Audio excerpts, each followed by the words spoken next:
Consider the following scenario. A small band of frontiersmen have settled down on an island chock full of local fauna that, while nutritious, are difficult to wrangle. One member of the group seeks to open a ranch, and the leader of the expedition catches docile creatures for him to raise. Meanwhile, the rest of the creatures she catches are to feed the rest of the group. This leader is the only source of food, as the rancher isn't raising his animals for meat. A tragedy strikes and the leader goes missing. Beyond barely edible wild plants, the immensely nutritious ranched animals are a prime source of food. Without them, the townsfolk will starve, being barely able to sustain themselves with the plants, yet the rancher refuses to get off his cattle. Consider another, similar scenario. A group of frontiersmen have settled down in a perilous environment. They cannot return the way they came, though their recent source of fresh water prompts them to stay and settle down. However, they all fall ill with a waterborne parasite. The water is the only way to stave off dying of dehydration, yet the parasite is slowly eating away at them. The leader of the expedition team comes into contact with a magical artifact that is said to grant wishes. It's given to the youngest member of the team in hopes that she will wish for good health. It taps into her yearning for a family as well as a desire to bring good health to the expedition team. She's able to produce a new type of animal, one that she sees as a child, whose meat is a mystical cure for the parasitic disease. These animals are short-lived and perish soon after birth, leaving behind meat that isn't effective at curing the parasite. Still, the girl grows attached to them and doesn't want them taken away. In both scenarios, we have a group of explorers who are facing a famine, and only one member stands in their way of salvation. The first group has a secondary food source that isn't as sustaining, and the adverse effects of eating the livestock are minimal to their knowledge. The second group has access to other food sources, but the most pressing issue is their settlement-wide affliction, with no known cure. This can only be cured by consuming these short-lived creatures that one member considers her children. Though these two scenarios are not equals, they are almost mirror images of each other. Equal opposites, if you will. Today, I'd like to explore each scenario and debate the ethics of eating both of these food sources, and if pressuring these gatekeepers of the food is moral or not. Are they in the right? Are they in the wrong? Is only one of them in the right? Now, you may be asking, where do these two stories originate from? If you're a regular on my channel, you'll certainly be familiar with the second story, that of Idumui and the Ganja Suicide Corps in Maiden Abyss, the Golden City of the Scorching Sun. As for the first story, though, It's bug snacks.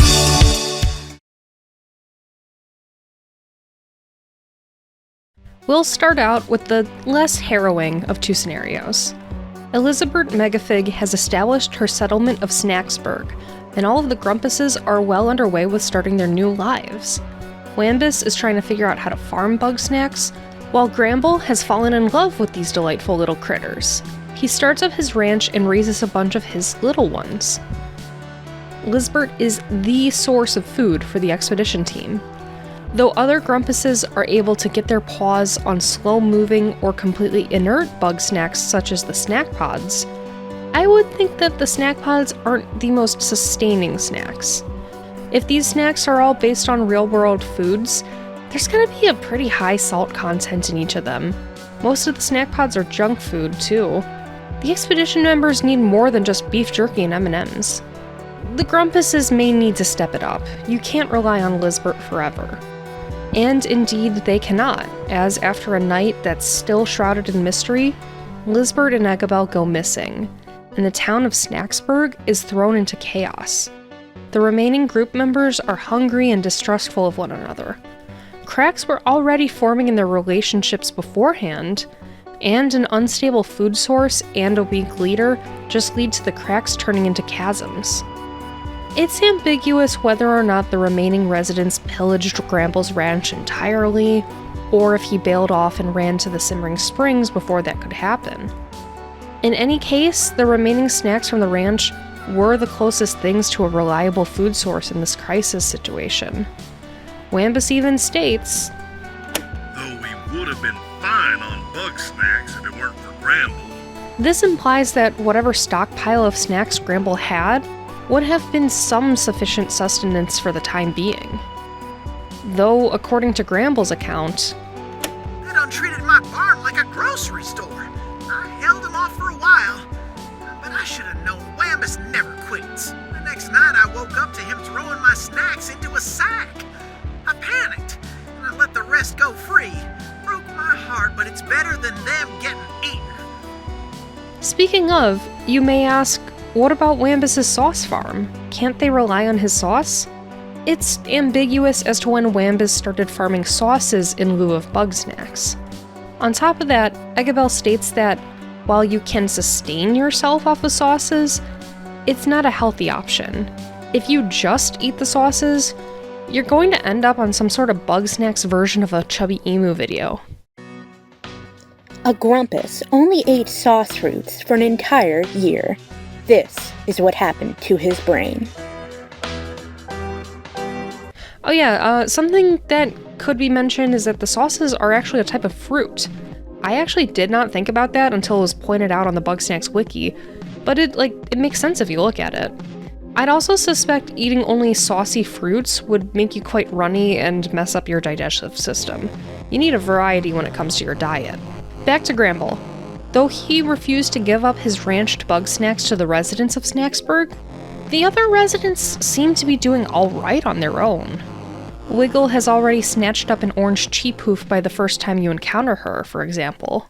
Meanwhile, Filbo's starving. Can't all be winners. Even though we as the journalist were not there for these events, we can deduce that after Lizbert and Eggabell's disappearance, chaos erupted in Snacksburg. Cromdo went looting for one, and Wambus is said to have pillaged Gramble's ranch. Lizbert was the glue that kept everyone together. Or rather, the snacks she caught kept everyone placated. Without a source of food and without a strong leader, they all broke down and went their separate ways. We move from Snacktooth Island to the island of Orth, where the Ganja Suicide Corps are trying to find the fabled Golden City. They've picked up a local exiled native girl, Edamui, who acts as a guide. They've made it all the way down to the 6th layer, the point of no return, and have settled down in a camp once having found a source of water. They're doing pretty well for themselves at first. Though there are hardships, like poor Edamui getting her pet snatched up by an abyssal beast, they're making a new life for themselves. There are casualties, like the trio who encountered the Cradle of Desire and succumbed to its effects, but that's to be expected in such an otherworldly environment. They knew the risks. It turns out, however, that their trusty water source was actually the adult form of a parasitic life form, nicknamed the pseudo-water. The pseudo-water's life cycle requires external creatures to consume its adult form, where it then implants eggs in their digestive system. The host body is fine for a while, until it's ravaged with sickness and the new eggs are expelled. The host body then breaks down and forms the basin for a new pseudo-water colony, prompting the cycle to continue once more. And now that I think about it, it's like succumbing to snackification, almost. It's bug snacks and Delver corpses all the way down. Ganja is being ravaged by this parasite, and through a twist of fate, Edamui ends up being the solution. The interference units state that the simple wishes of a child will produce better results if given a Cradle of Desire. Hoping that Edamui would wish for a way to dispel the disease, Wazakian pushes Voiko to give the final okay to give Edamui the Cradle. It works, and the Cradle taps into Edamui's innermost wishes, one of which being a way to be healed from the pseudo-water. However, it manifests in the form of a plush-like, rabbit-like child, birthed from Edamui. The Cradle also tapped into Edamui's desire to have her beloved pet back, and most importantly, tapped into Edamui's wish to give birth, just as her family wanted. These creatures are her babies, and she does not want to give them up. Yet, they're the cure for the pseudo-water disease, and they're going to die anyway. Thus, Wazakian takes them from her as if she's a lifeless machine, paying no mind to her cries, and prepares her children like any other ingredient in a soup.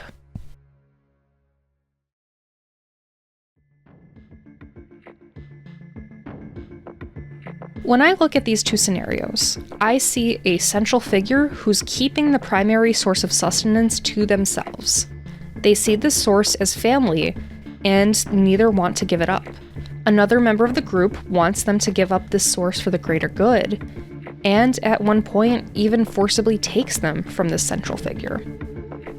However, in one scenario, the central figure is able to get away and to start all over, with more control over his life.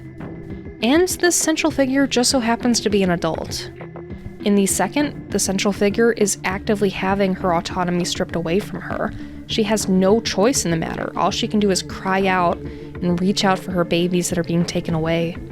She was forced into this position, and the one bit of control she could have over the situation, choosing when to give up her babies, is not taken into consideration.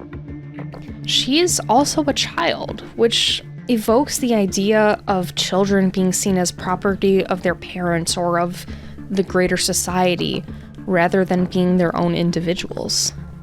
Oh yeah, and one other comparison between the two that I have no idea where to include: Idamui's babies cure a parasitic infection. Bugsnax are, at the end of the game, revealed to be a parasite, but also you can, kind of pick that up during the game. I mean, look at what happens when you eat them. So, one source of sustenance is a cure, the other is a latent contagion. They're equal opposites, you know? Alright, back to business. When I look at these two scenarios, I initially take opposite sides. When it comes to Idamui, I believe she should have been given the final say on when to give up her babies. I don't care that, the food needs to be fresher to provide better results. Was that actually true? Or was that just a hunch from Wazakyan? If you're giving these sick people an initial bout of food, it may not seem as effective, but once their body is starting to digest and heal, they look like they're bouncing back more. So it corresponds to when he was giving the fresher and fresher meat. If the deceased meat is still providing some sort of cure, that doesn't rule out letting Idamui stay with her babies until they pass. When it comes to Gramble, I initially think that he's being selfish. Yeah, these are his pets, his family, whatever he considers them, but they're ultimately wild animals that barely respond to him. Snacksburg is in chaos, and the earthquake seems to have shaken up some stuff.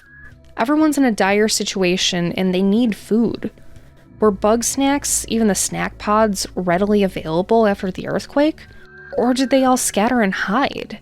How readily available were the wild snacks? How long can a single Bugsnax sustain someone? They do have an absurdly high calorie count, so could Gramble's ranch have sustained Snacksburg for a while? Let's flip the perspectives. Ganja as a group is actively dying of a parasitic disease, and this miracle source of meat is the only cure. And they're not real babies. They're these weird mutant rat creatures that don't even have a proper digestive system themselves. So they're going to die anyway. The needs of the many outweigh the needs of the few, so it would make sense for Wazakyan to take the babies away from Idamui. Who cares about one child's feelings when it comes to the survival of a whole village? The residents of Snacksburg, on the other hand, are all adults and are all capable of learning to hunt for snacks. Lizbert being the only source of capturing snacks was always a stupid idea. It was inevitable that something would happen to Liz, and the rest of the town would need to figure out an alternative way to get food. Gramble doesn't deserve to have his pets stripped from him to be gobbled down by the townsfolk. Still, writing those things out makes me feel incredibly conflicted, especially in regards to Idamui. As I've stated in my previous video on her arc, I believe Idamui's story is a purposeful commentary on reproductive rights and is a very feminist, very pro-choice story. And a quick rundown on that, if you haven't seen that video, Idamui is a child who's forced to undergo pregnancy and childbirth. Though Vueko is her mother, Wazakyan is the primary authority force in the Ganja society, and it's through his decision that Idamui must be forced to carry these children to term, without any regards to her personal well-being, and then having the babies taken away from her without a second thought. The idea of Irumyuui being forced to give birth and then having her babies taken away is very reminiscent of arguments against abortion being banned, such as, just give them up for adoption. There's this whole attitude of being used as a womb and disregarding the person involved.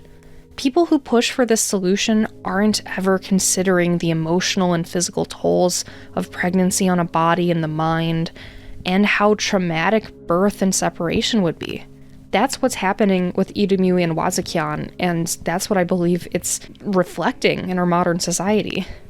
It's heavy stuff, I know, and this is supposed to be like the funny April Fool's video, but I think I didn't explain it enough in my Irumyuui breakdown video. I wish I could just beam my thoughts and feelings into everyone's heads rather than write down words, because it sometimes really feels hard to find the exact words even if I'm writing them down before recording. You guys should hear me when I'm trying to talk without a script. I am incoherent. Anyway, it feels gross to justify Wazukyan's side because I feel like I'd be siding with the idea of forcing a young child to undergo pregnancy and birth. Yeah, the baby is going to be made into a soup that cures everyone, and it's this weird rat thing, and it's not one-to-one analogous with a real fetus. But this could also be seen as an argument what if the baby you're aborting was going to cure cancer, huh? Again, it disregards the fact that Irumyuui, the person who is already here and can live and breathe and speak, is being pushed to the wayside.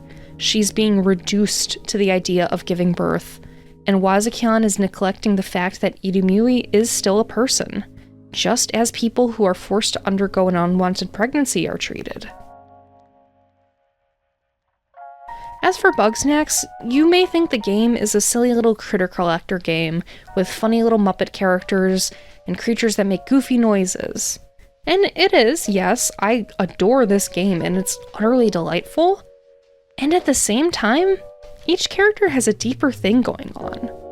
Each Grumpus's relationship to Bugsnax is very obviously a metaphor for real-life issues. It's the most apparent with Wiggle, in my opinion.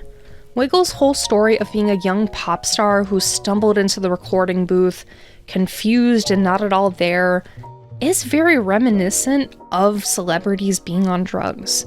She's trying to gain inspiration for her next song by consuming Bugsnax, and she can't ever satisfy herself.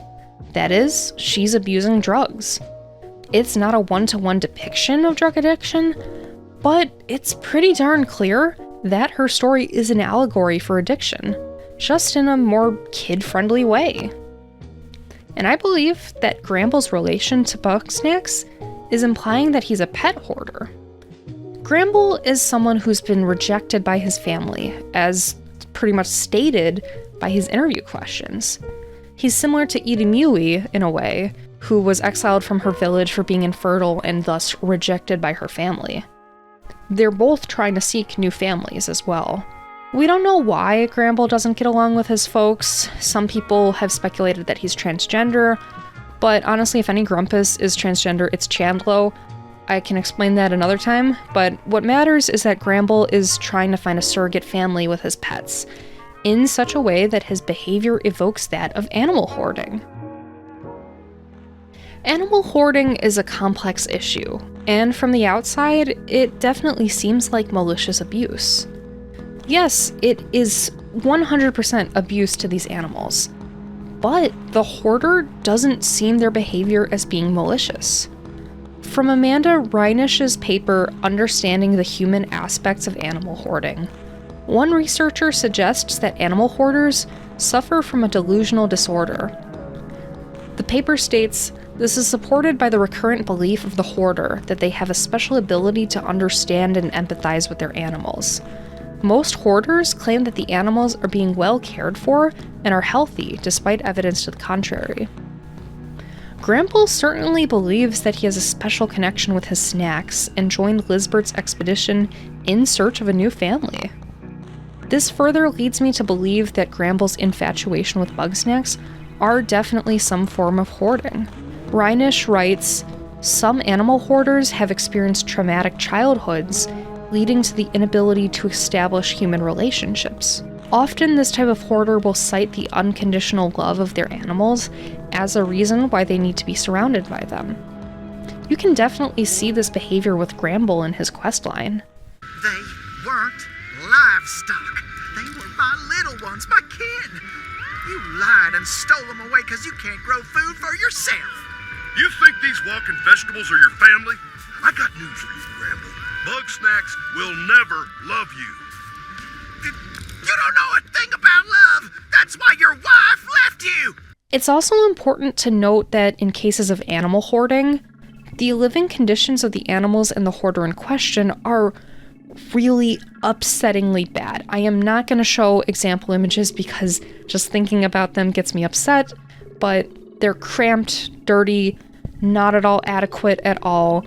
Look them up at your own risk. Gramble's ranch, on the other hand, is quite clean upstairs especially. It's actually quite sparse. Like, look at this male living space ass upstairs area. The pens in the barn are rather small, but still, this is a goofy game that has a burger with curly leg fries, he makes funny noises. The houses don't need to be up to code. Like, they don't even have doors. I won't use the pens as a knock against Gramble. The thing with Bug Snacks is that each Grumpus's issue is sort of resolved by the end of their quest line through your help with them. And while that's certainly not realistic, at the end of the day, this is a game, and one that's intended for a younger audience. You gotta get some sort of payoff that's not just, let's return to New Grump City and get everyone into therapy. That wouldn't be a satisfying end because you won't see that.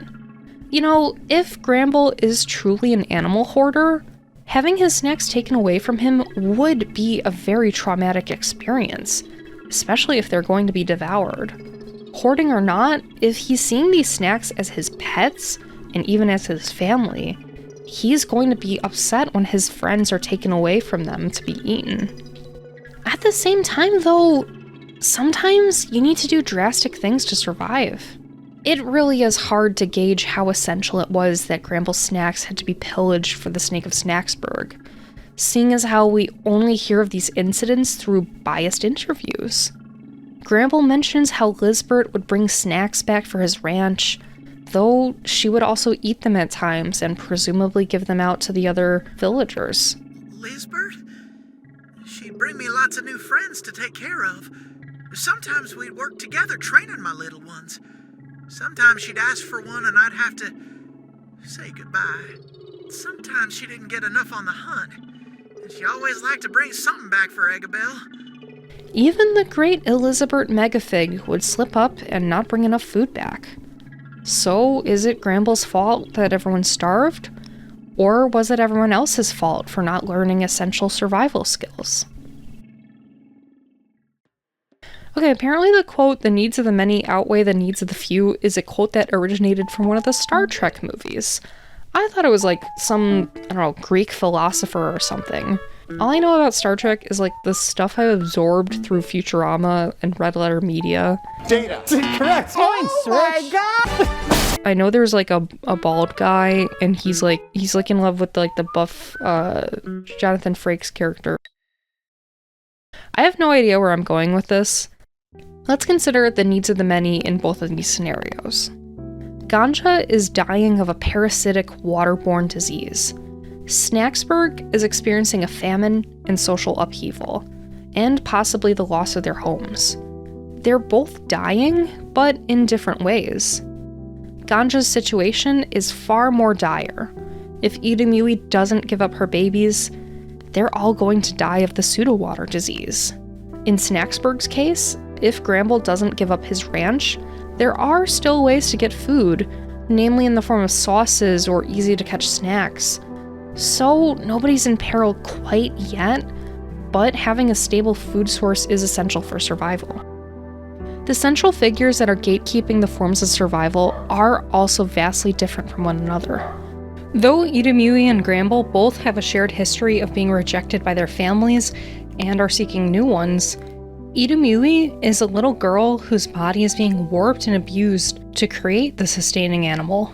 Gramble is an adult Muppet who didn't even catch his pets himself. When it's put in these terms, I'm far more sympathetic towards Idamui. I think she deserves to be selfish, if anything. While I feel like Gramble doesn't deserve the same grace. He's an adult, he should know better. However, in the end, these two are both put in dire situations of survival and immense pressure. And upon further reflection, yes, they're both providing means of sustenance. However, I don't think that means they should be forced to give up their beloved. They deserve to have some form of autonomy in these decisions. Gramble should be able to say yes or no to giving up his snacks to be a food source, and Idamui should choose when she says goodbye to her babies.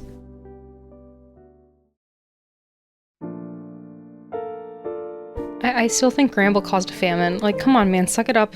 See the bigger picture. People are starving. You're hoarding a food source because they think they're your pets. Oh, but like, Gramble is ultimately doing good. He's preventing them from eating parasites. He didn't do that knowingly. He's not keeping the snacks to himself out of any sort of altruism. Gramble. All my homies hate Gramble. I'm beefing with a pink Muppet. Anyway, this was a goofy little thought experiment that I'm not 100% serious about. I thought it would be fun to talk about. Am I looking too deep into this?